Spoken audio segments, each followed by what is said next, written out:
wabarakatuh. Selamat berjumpa kembali di pertemuan kedua mata kuliah Advertising Management.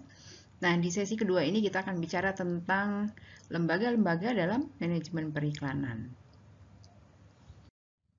Nah,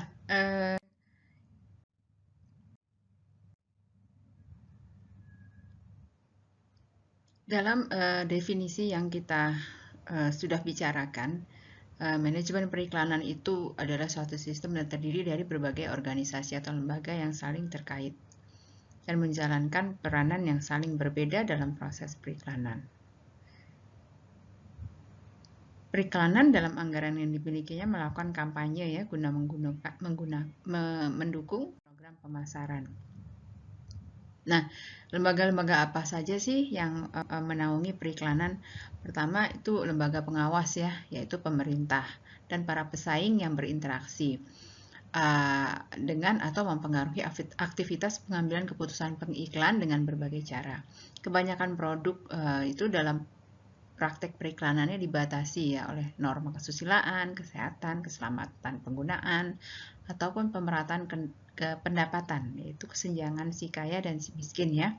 Sedangkan para pesaing mempengaruhi gerakan periklanan. Jadi dalam hal ini berlaku hukum ekonomi ya, kalau misalnya demand lagi tinggi, pekerjaan iklan lagi banyak, itu tentu saja akan menyerap banyak tenaga kerja. Tetapi ketika perekonomian lesu, demand sedang turun, demand itu artinya kebutuhan ya, atau tuntutan dalam pekerjaan itu semakin turun karena adanya kondisi resesi atau krisis, maka pesanan untuk melakukan iklan itu semakin turun ya. Ataupun misalnya ini mempengaruhi harga. Jika demand-nya tinggi, harga juga akan naik. Jika demand-nya turun, harga juga akan menyesuaikan ya, akan berfluktuasi turun naik ya. Pasar atau konsumen yang dijangkau oleh pengiklan melalui iklan juga dipandang sebagai lembaga eksternal ya. Jadi klien-klien itu juga lembaga eksternal dan mereka itu mempunyai daya kontrol juga ya.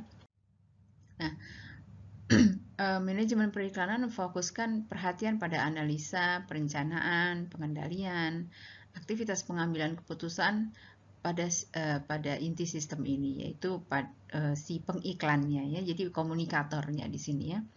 Nah, pengiklan melakukan seluruh pengarahan manajerial dan dukungannya. Sewaktu membuat iklan, pemasang iklan perlu memperhatikan identitas perusahaan, strategi pemasaran, serta produk utama yang adalah ya, di sini adalah perusahaan ya.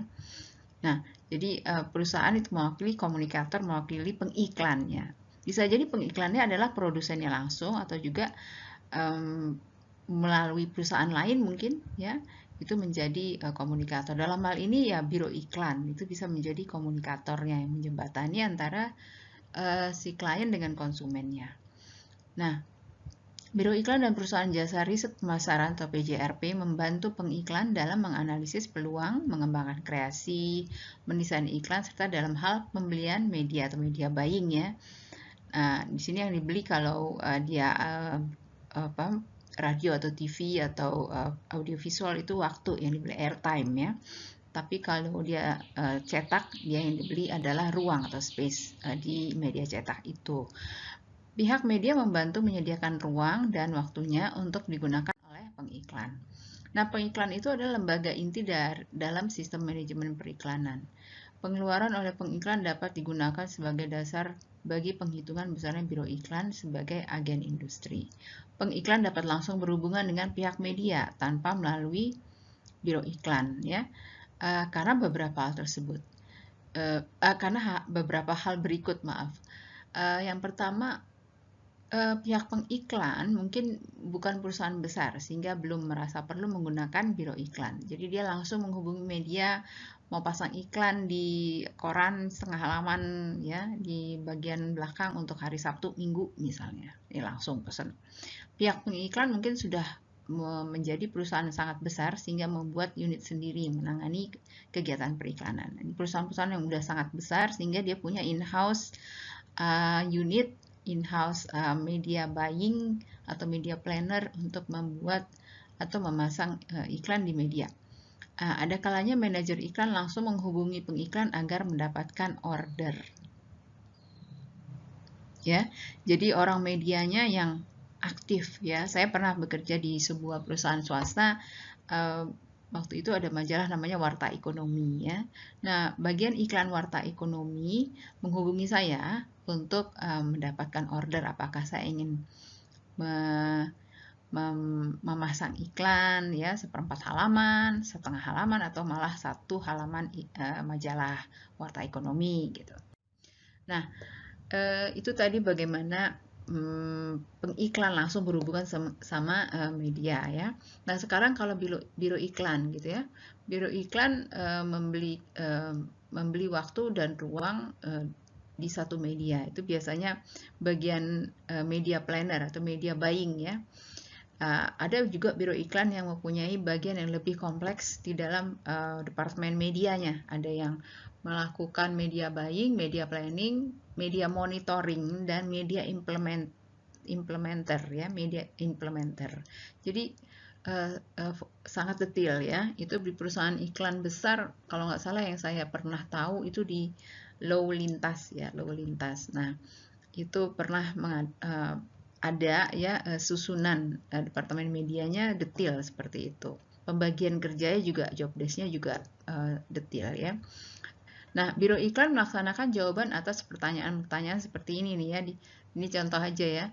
What, who, how, where, when, how much ya. Kalau what itu positioning ya.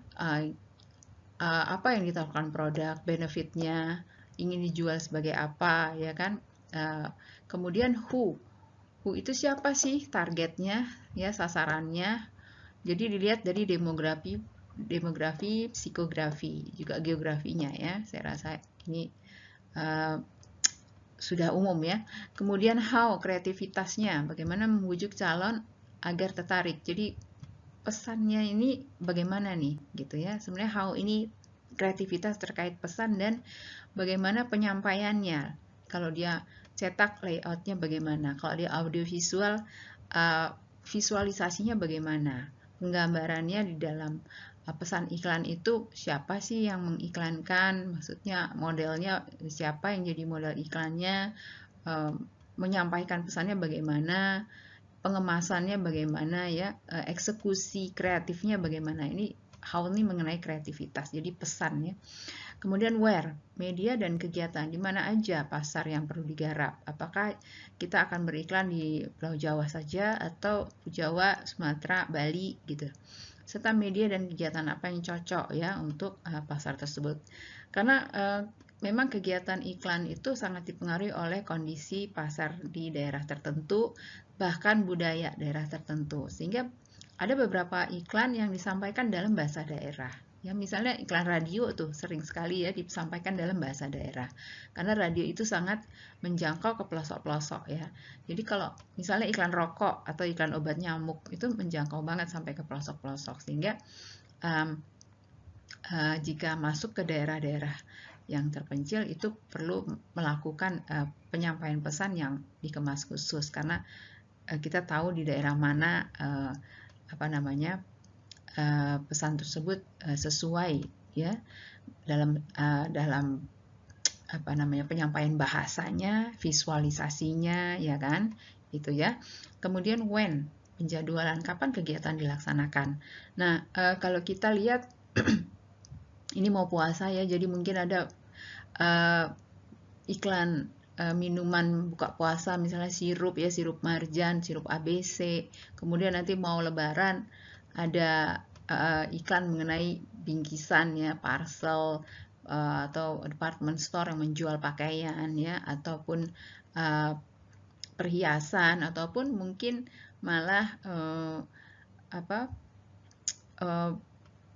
kredit mobil misalnya bagi mereka yang bekerja dan ada bonus gitu biasanya ya. Kalau mau lebaran itu sering sekali bank-bank itu atau lembaga finansial menawarkan kredit-kredit konsumsi ya. Nah, jadi jangan sampai pemasang iklan tidak mengetahui jadwal yang tepat untuk masang iklan. Jadi dia harus tahu masangnya itu mungkin 2 minggu sebelum puasa atau berapa minggu sebelum Lebaran gitu ya. Nah, itu yang when ya. Kemudian yang how much itu anggaran ya, seberapa besar intensitas kampanyenya. Kalau misalnya kita mau lama dan terus-menerus beriklan, jadi itu intensitasnya tuh tinggi, berarti biayanya juga tinggi. Ya, oke. Kita masuk ke biro iklan ya. Biro iklan modern itu biasanya setidaknya ada 3 ya. Divisinya, divisi kreatif, divisi marketing, divisi client service. Nah, creative service group ini termasuk biasanya art director ya, artis, copywriter, orang-orang produksi ini art director sih sebenarnya ini. Saya rasa kalau artis itu biasanya bukan di dalam biro iklan tapi di dalam di luar ya, kalau artis model yang dimaksud. Tapi kalau artis di sini yang dimaksud adalah art director, itu biasanya memang di dalam biro iklan. Kemudian marketing service ini biasa melakukan penelitian terhadap media dan konsumen ini untuk riset ya. Kemudian memang ini banyak orang-orang yang berlatar belakang psikologi dan sosiologi ya, yang untuk melakukan desain terhadap atau riset terhadap model perilaku konsumen dan media. Di beberapa konsumen juga ini nggak diharuskan menuliskan sebagai marketing service group. Ada juga yang menuliskan sebagai ya departemen media group gitu ya, atau research group ya, media and research group. Nah, itu biasanya bergandengan tuh. Kemudian client service group ya. Kalau client service ini khusus menangani klien ya, jadi isinya emang account executive ya. Jadi 3 ini yang paling ya pilarnya ya, paling utama pilar dari biro iklan. Selebihnya ya yang bersifat administratif seperti bagian finance, bagian HRD, kemudian bagian operasional ya. Kalau dia ada production house di dalam biro iklan itu, maka ada bagian production. Tapi sekarang sudah banyak sekali biro iklan yang melepas bagian productionnya karena dianggap tidak efisien ya. Nah, kita lihat di sini proses hubungan produsen, biro iklan, dan media. Jadi kalau kita bicara hubungannya itu pertama dari klien ya, produsen ke biro iklan. Nah, dari biro iklan itu membeli space di media ya. Nah, di biro iklan pula klien mengutarakan idenya tentang apa sih yang mau dia sampaikan, pesannya itu ya kan nanti digarap oleh rekan-rekan dari kreatif ya, dari bidang departemen kreatif ya. Nah, pengiklan, biro iklan dan media ini ya ini selalu bergandengan terus ya, bekerja sama ya. Kalau pengiklan itu kita biasanya orang-orang biro iklan berhubungannya dengan advertising manager. Nah, di biro iklan ada account executive, ada media buyer. Ini selalu bersama-sama kalau meeting bareng terus ya. Kemudian pihak media itu ada advertisement manager. Jadi sini harus bedain advertising manager sama advertisement manager ya. Jadi bagian media itu advertisement. Jadi kata advertisement itu biasanya di bagian media. Sedangkan advertising manager, advertising itu di pihak pengiklan. Nah, di biro iklan sendiri nggak ada kata advertising eksekutif atau advertisement eksekutif, yang ada namanya account eksekutif. Karena apa? Karena biro iklan melayani klien ya, dan berhubungan sama media. Bisa jadi di dalam biro iklan ada departemen medianya, tapi kalau dia nggak ada, ya hanya kreatif aja sama HE, maka bagian medianya itu berada di luar struktur organisasi. Itu juga bisa terjadi. Biro iklan kecil seperti kreatif butik yang hanya menghasilkan konsep-konsep saja atau pekerjaan atau artwork kreatif itu bisa juga beroperasi dengan skala budget yang kecil ya, biaya kecil. Jadi kreatif butik namanya. Nah, pengiklan, biro iklan, media, dan perusahaan jasa riset pemasaran. Lembaga utama dalam periklanan. Nah, lembaga pengendali. Kemudian ada pemerintah pesaing, ada pengiklan, ada PJRP, Biro Iklan Media PJRP. Nah, ini lembaga pemberi janji. Di sini di sebelah kiri ini pengendali, sebelah kanan pemberi janji. Pemberi janji ya, benar ya. Kemudian di bawah penilaian itu ada pasar dan perilaku pasar. Jadi sebetulnya ya, kalau bisa dibilang ini memang lembaga utama dalam periklanan, pengiklan itu harusnya mempunyai data sendiri sebelum datang ke biro iklan mengenai data mengenai perilaku pasar yang sesuai dengan atau informasi yang dia harus dapat sebelum dia launching atau pasang iklan. Tapi seringkali ya pengiklan itu tidak punya data. Dia datang ke biro iklan justru untuk minta data riset. Ya, itu kan sebenarnya jadi tugas biro iklan. Jadi sering sekali biro iklan tuh mendapat tugas yang lebih daripada kemampuannya. Sering sekali seperti itu karena tidak semua klien itu informatif ya, terinformasi tentang bagaimana memperoleh data perilaku pasar ya. Nah, sebelah kanan pemberi janji disebut ya, sebelah kiri pengendali ya. Oke. Nah,